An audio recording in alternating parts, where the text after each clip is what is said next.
Good evening, Jay. General thoughts on modern football. Bear in mind, some of my age, high-low I think is almost non-contact, which brings a lot of gamesmanship in. Does that worry you? You don't see it much in this standard, thankfully. I think you do a little bit. It's got worse. Yeah. I think if I was still playing, I'd probably get a few red cards the way it's gone. It's what I don't like is for probably the younger children coming through that see their idols rolling about. Yeah. But like you say, it's become a part of modern football. I think you especially see it in the Champions League when sort of teams are wasting time and things like that. So yeah, I'm not a big fan of it, but I think it's something that's hard to now eradicate out of it, and I can't see it changing very soon. Obviously, any of your own players, you have a go at them if they were doing it too much. I'll certainly will encourage it. I've got to be honest, I don't think we've got any players that way. I think we've got an honest group, and it's something when we sign players, we always try and get players that are sort of that way inclined. I think you don't want to get a reputation for having people like that, but like I say, unfortunately, kids now get brought up seeing it, and it's part of the game, unfortunately. Yeah. My wife's all telling me off when I shout at the telly.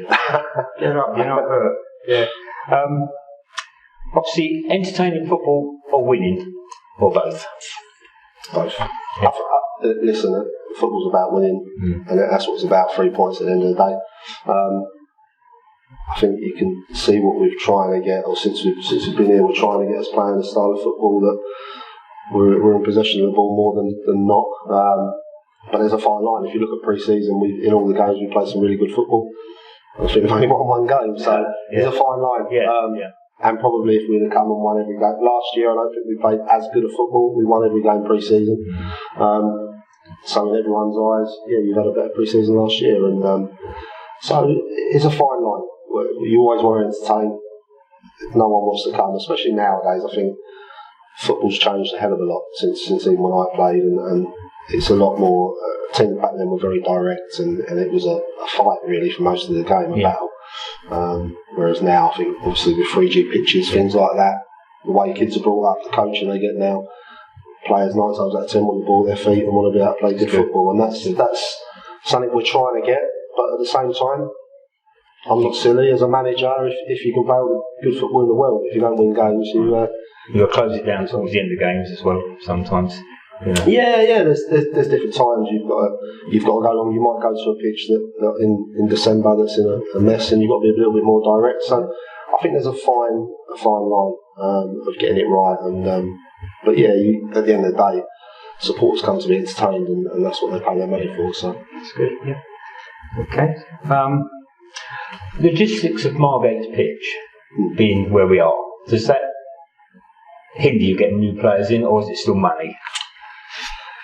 It does, because at the end of the day, if a player's got a choice of travelling sort of 15-20 minutes or coming all the way down to Margate, 9 times out of 10 they'll go closer to their house. Money always comes into it. I know there's some players out there it doesn't, but 9 times out of 10 it depends on their day job, doesn't it really? A lot of that nowadays, families to support, and I totally get that, and you have to respect that. But of course, if you've got a boy that's sort of London way, and he's got the choice, then 9 times out of 10 they'll go there. What I do think is once you get them here and they see the way the club is and how much they can enjoy it, the likes of, if you look at Cess, I know he loves the club, wanting to come back, people like that, they tend to then want to stay and want to be part of it. But the initial part is hard. It's been difficult this year. With everything that's gone on and budgets and the COVID and everything, it's made it tougher to get some of the boys down. There's still some silly money being paid. I've heard stories. Sheppey, for example, they've paid silly money, and they're two divisions below us. Yeah, whether it's true. We've lost. I'm not sure. And Sheppey, I've heard rumours like you do everyone. But I mean, we've lost players. So I've been talking to players, and they've ended up at lower levels because they've been offered more money, and that's fair enough. They have to do, like I said, they've got families to support, and if clubs can pay it, then fair play to them. I've never been one that begrudges a club playing it if they can afford it and it's sustainable. What I don't agree with is when they sort of do it, they get knocked out of the FA Cup and then get 3 months into the season, they cut their budget back and release all the players. I think then it's a bit false, but there's certainly still some money floating about. Okay. What about the pitch? You think, the pitch, the ground, the new ground, will that entice more players? Definitely. definitely. And supporters. Yeah, I think so. I think it will just give a new buzz to the place. Obviously, you've got the supporters who've been coming for years, and it's great seeing coming here training tonight, seeing all the young lads on the pitch, because hopefully you get them to games, who obviously parents come along. But I think it will be a massive pull. I had the same thing when I obviously went at Maidstone when I took over. We were training at Sitting Bull, playing at Sitting Bull. Yeah. We come back to Maidstone, and everyone had this thing that we were paying big money, and we wasn't. It was the fact that you had that ground, you had the supporters, and it was enticing for players. So, like we were talking earlier, if you're got an option of going to a brand new stadium with good support, or signing for someone else, you're going to do it. So, I think it will be a massive thing. That it has a knock-on effect, isn't it? The pitch, the ground, new players playing football, and you get supporters coming. Exactly, and the kids want to be part of it. And you have to look at it. At the end of the day, the kids are the future of the club, and the supporters, and so on and so forth. So, I think it will be a massive thing for us if we can get it over the line finally. And artificial pitches, they bring a lot of income in, don't they? Do you think it should be allowed at high level, like Division 2? I think they should be allowed into the Football League, yes. Do I think they should be higher than that? I'm not so sure. I think 2. Yeah, you go up and down. Exactly. I think if you look at Harrow, Town this year, and they've now got an outlay for a new pitch. I think once you get League One Championship, then I think you've kind of got to look at grass. I think they've got the finances. Majority of clubs to have a good surface, but then you go in the FA Cup, you see some League One clubs and their pitches are atrocious. So I don't know, but certainly the top end, I can't. Yeah, I think maybe it should be grass. I think so. Because they come back down again. Exactly. Yeah, that's right.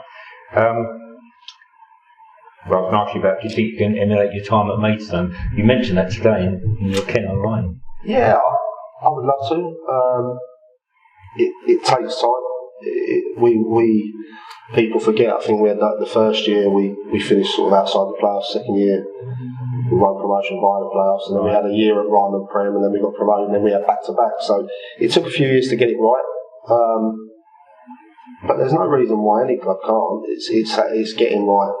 Everything from training facilities, from your staff to your players, and then and gradually getting everything. And we put a lot of hard work in behind the scenes, and you need a little bit of luck as well, to be honest, with injuries and things like that. And we had some good years, but that is the aim. I think it puts pressure on you because everyone says, "Oh, you don't want, you should do it again." But it's not always like that. But what we had there, and I think when we spoke about the ground, you did have a buzz when the ground was built, and I think that's probably died off a little bit at Maidstone, but it's something that if we can get the ground here, I think we can get the buzz. It comes through. I mean, most supporters you talk to, they just want it to happen. Well, myself, even if I wasn't here, I wanted to happen from someone that played here, and it's always been that talk, because I've always enjoyed, even when I wasn't managing, I used to enjoy coming down and watch a game here, and if it was watching opposition or watching Margate, and I think you just hope for all the people who have been involved all these years and all the supporters that it happens. Well, I've been watching about 25 years since I stopped playing on Saturdays, and remember you playing in the FA Cup, Fulham? Yes. No, I didn't play against Fulham. No, I wasn't here. I come the season after. Oh, did you? Oh, Paul Lamb played Fulham game. Yeah, Lammy played. Yeah, I'm a bit younger than Lammy though, so And are you a Sir Alex Ferguson hairdryer in the dressing room, or an arm around the shoulder? I think there's a time and a place for it. I think, again, in modern football, things have changed. Young lads, you have to read them, and I don't think some of the young lads are mentally as strong as what we were brought up back in the YTS days and that, where that was what happened every day. You got the hairdryer, but I think managers nowadays, you have to read the situation. Players, I think if you ask the players, they know when I'm upset. They know, because I think if you just do it constantly, then players switch off. So they know my faults. They certainly know when I'm not happy about something. But yeah, I think modern day, again, players, it's changed, and different players respond in different ways. Yeah. I think that's about it, actually. Yeah. Yeah. Lovely. Thank you very much. Okay.